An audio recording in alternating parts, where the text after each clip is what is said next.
जो मैं इस मंच के माध्यम से जो बात कहने जा रहा हूँ वाकई सत्य और कड़वा वचन है। बहुत सारे लोगों को अच्छा भी लगेगा, बहुतों को बुरा भी लगेगा।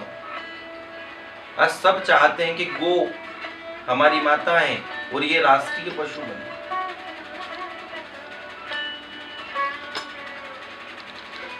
हम गाय को पूजते हैं, अनेकों अनेक गौशालाएं बनी हुई हैं, लेकिन इतनी गौशालाएं होने के बाद में भी हमारी माता रोड पे मरती है, फुटपाथ पे घूमती रहती है। क्यों? आज अगर हम चाहें, हम सभी चाहें, आप लोग चाहें, तो गौशाला की जरूरत नहीं है। अगर एक एक गाय भी अगर आप पालने की कोशिश करेंगे, क्या बिगड़ेगा?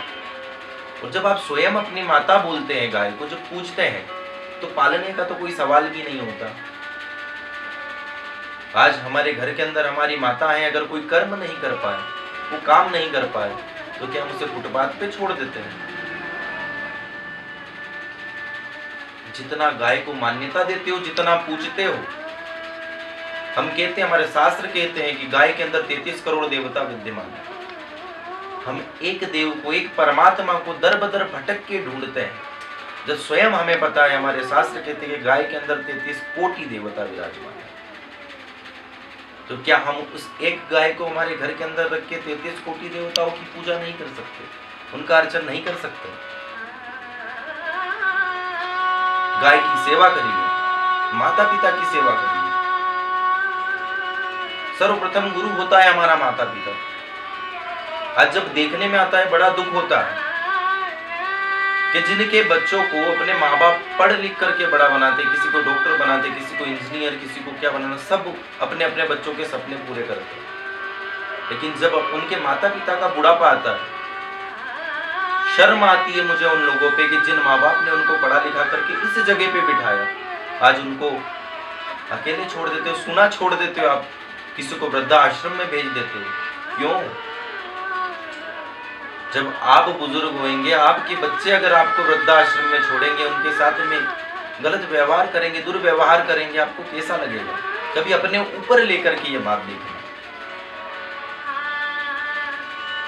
ऐसा कुछ करोगे, कभी खुद के माता पिता की आप कद्र करते हैं, उनकी फिक्र करते हैं, तो किसी दूसरे के माता पिता के साथ में अगर ऐसी घटना घटित हो रही है तो उनका साथ देने की सेवा करें। स्वयं गीता जी में कहा गया है, भगवान कृष्ण ने अर्जुन से कहा है, अर्जुन कण कण में विद्यमान।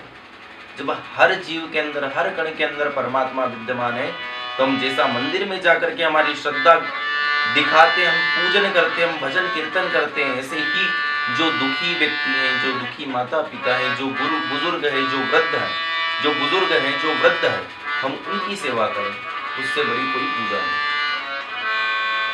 कर्मण्यवाधिकारस्ते मा फलेषु कदाचन। जैसा कर्म करेंगे वैसा ही फल मिलेगा।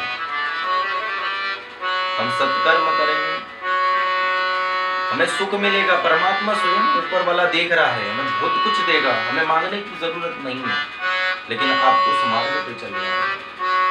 तो मैं आपसे यही कहना चाहूंगा, खुद के माता पिता की भी परवाह करिए, दूसरों के माता पिता भी, दूसरे के माता पिता के साथ में ऐसा कुछ हो रहा है, उनका सहयोग करिए, उनकी सहायता करिए, उनको किस बात की तकलीफ है। हो सकता है हम सुखी हैं, अगर आज हम उनकी जगह होते तो हम क्या करते?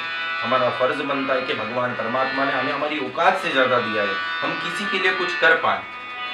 अपना पेट तो कुत्ता भी भर लेता है साहब, कभी किसी और का पेट भर के दिखाइए।